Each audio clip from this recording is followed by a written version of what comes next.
How do you start a scene the right way in your screenplay?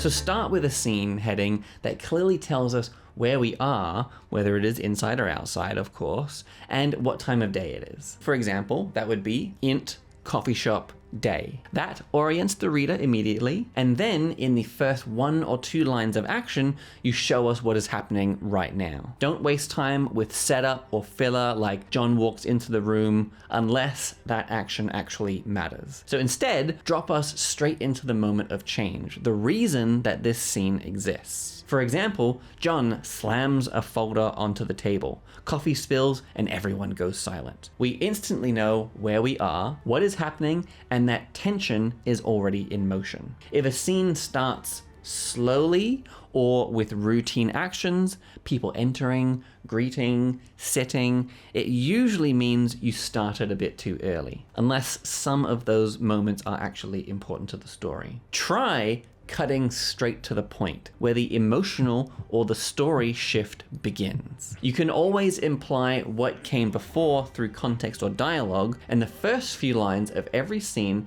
should do 3 things. It sets the location and the tone, it shows us who is present, and it starts the story beat immediately. So if those 3 things are clear within the first few seconds of reading, then you've started your scene the right way. And that is how to open a scene that grabs attention and moves the story forward. Thank you for watching, and I will see you in the next video.